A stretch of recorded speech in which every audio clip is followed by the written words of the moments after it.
আমি কিছুক্ষণ আগে আপনার সাথে কথা বলছিলাম যখন, তখন আপনি বলছিলেন যে আপনি একটা কমন ফিলোসফি ফলো করতেন যে ডাক্তার নাম আছে তার মানে তাকে ভিজিট করবো। সো এই বিষয়টা কি একটু আমাকে বলবেন স্যার, যেটা আমাদের জানা খুব জরুরি।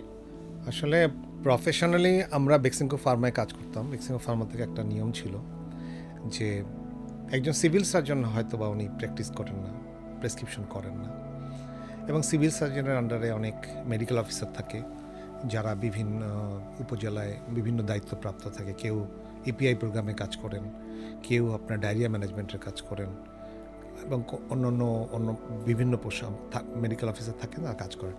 আমাদের বেক্সিমকো ফার্মাতে একটা নিয়ম ছিল যে ডাক্তার হলে তাকে একবার অন্তত তার সাথে যোগাযোগ করা, অন্তত প্রফেশনাল একটা কল করা।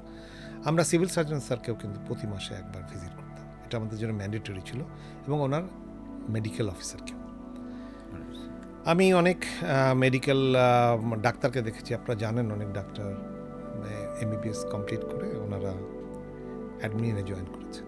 আমি একদিন খুলনা শহরে, যেহেতু ওখানে কাজ করেছি, খুলনা শহরে একটা রাস্তা দিয়ে মুসলমান পাড়া বলে একটা জায়গা আছে, আমি এখানে অন্য একজন ডাক্তারকে ভিজিট করতে গিয়েছিলাম। তো আমি যে পদ্মে যাচ্ছিলাম তখন দেখলাম একটা বাসার সাইনবোর্ড লেখা ডাক্তার বিকর্ণ কুমার ঘোষ। তো এই ডাক্তার সম্বন্ধে, যেহেতু খুলনা সিটিতে আমি কাজ করতাম, আর তখন এত মেডিকেল রিপ্রেজেন্টেটিভ ছিল না, আমরা 2জন মেডিকেল রিপ্রেজেন্টেটিভ সারা শহরে কাজ করতাম। তো সুতরাং এই ডাক্তারে আমার কাছে নতুন মনে হলো। আমি মোটরসাইকেলটা থামালাম, দরজা নক করলাম, তখন দরজা খুললেন একজন।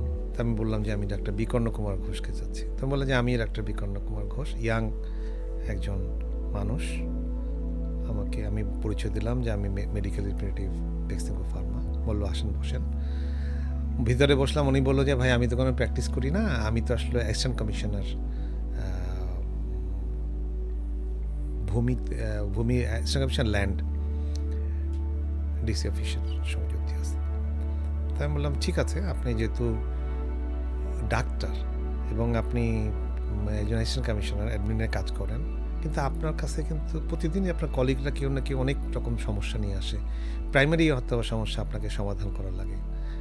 তো আমরা কিছু প্রোডাক্টের কথা আপনার বলি যে ব্র্যান্ড নেমটা আপনার জানা থাকলেও আপনি আপনার কলিগদের বলেছেন, হ্যাঁ প্রতিদিনই তো কিছু রোগী আসে, কারো মাথা ব্যথা, কারো বিপিটা বেড়ে গেছে, আমাকেই চেক করে দিতে হয়, জুনিয়র হোক সিনিয়র হোক সবাই।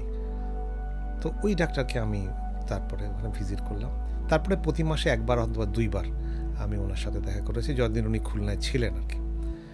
তো এই প্র্যাকটিসটা কিন্তু আমরা সবসময় করতাম। একজন ডাক্তার নন প্রেসক্রাইবিং হলেও একজন অ্যানাটমির প্রফেসর, হয়তোবা উনি অ্যানাটমিতে ক্যারিয়ার করেছেন, কিন্তু উনি একজন ডাক্তার, উনি হয়তোবা বাইরে প্র্যাকটিস করেন না, কিন্তু ওনার নিজস্ব আত্মীয় স্বজন বন্ধুবান্ধবকে কিন্তু সাজেশন কিছু দেন। উনি কী করেন, যেটা জানেন বা যেটা শিখে আসেন ইন্টারনেট অবস্থায় সেটাই বলেন। নতুন অনেক প্রোডাক্ট সম্বন্ধে যদি ওনার ধারণা না থাকে, হয়তো উনি চাইলে আপনার ট্রিটমেন্ট দিতে পারেন, কিন্তু যদি আজকে আমার ব্র্যান্ড নেমটা জানে উনি, তাহলে আমি তাকে ভিজিট করলে আমার কিছু উপকার হবে। ইনডাইরেক্টলি হয়তো আমি জানি না, তার প্রেসক্রিপশন দেখিনি, একটা অ্যান্টিপ্যারাসিট ড্রাগ লিখে দিল, একটা অ্যান্টিপ্রোটোজোয়াল ড্রাগ লাগতে পারে, একটা ব্যথার ওষুধ লাগতে পারে, বিভিন্ন জিনিসই তো সুবিধা। সেজন্য আমাদের ফিলোসফি ছিল যে ডাক্তার সে যেই হোক না কেন, যদি কোথাও থাকেন ওনাকে ভিজিট করতে।